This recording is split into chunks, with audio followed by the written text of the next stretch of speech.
ചെറുപുഴ ടൗണിലെ കെട്ടിട സമുച്ചയത്തിൽ തീപിടുത്തം. ഷോർട്ട് സർക്യൂട്ട് മൂലമുണ്ടായ തീപിടുത്തം ഉടൻ ശ്രദ്ധയിൽപ്പെട്ടതിനാൽ അതിവേഗം തീകെടുത്താനായി. ചെറുപുഴ ടൗണിലെ കെട്ടിട സമുച്ചയത്തിൽ തീപിടുത്തം. ഷോർട്ട് സർക്യൂട്ട് മൂലമുണ്ടായ തീപിടുത്തം ഉടൻ ശ്രദ്ധയിൽപ്പെട്ടതിനാൽ അതിവേഗം തീകെടുത്താനായി. ചെറുപുഴ ടൗണിൽ ബസ് സ്റ്റാൻഡിന് സമീപം മെയിൻ റോഡിലെ കെട്ടിട സമുച്ചയത്തിലാണ് ഇന്നുച്ചയ്ക്ക് 3ഓടെ തീപിടുത്തമുണ്ടായത്. സ്റ്റെയർകേസിനോട് ചേർന്ന് സ്വിച്ച് ബോർഡ് പാനലിനുള്ളിൽ നിന്നാണ് തീയും പുകയും ഉയർന്നത്. ഇത് ശ്രദ്ധയിൽപ്പെട്ടവർ ഉടൻ ഇടപെട്ട് തീയണയ്ക്കുകയായിരുന്നു. വിവരമറിഞ്ഞ് KSEB ജീവനക്കാരും ചെറുപുഴ പോലീസും സ്ഥലത്തെത്തിയിരുന്നു. News bureau, Cherupuzha. അമ്മു, നിനക്ക് ഓർമ്മയുണ്ടോ നിന്റെ കുട്ടിക്കാലം?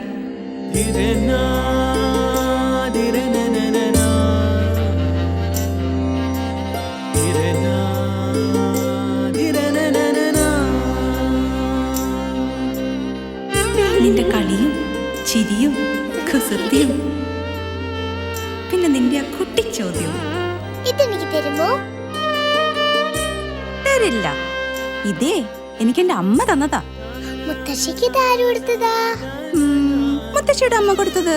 അപ്പൊ ഇത് ശരിക്കും മാറിയ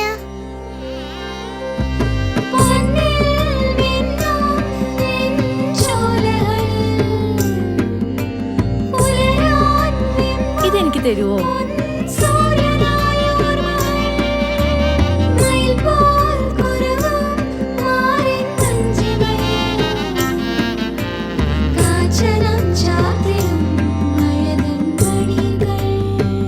ചില ബന്ധങ്ങൾ പവിത്രമാണ്. കണ്ണും നിറയും മനസ്സും നിറയും. സ്വന്തം ജോസ്കോ ജ്വല്ലേഴ്സ്. ഇനി സംശുദ്ധമായ സ്വർണം ചെറുപുഴയിൽ.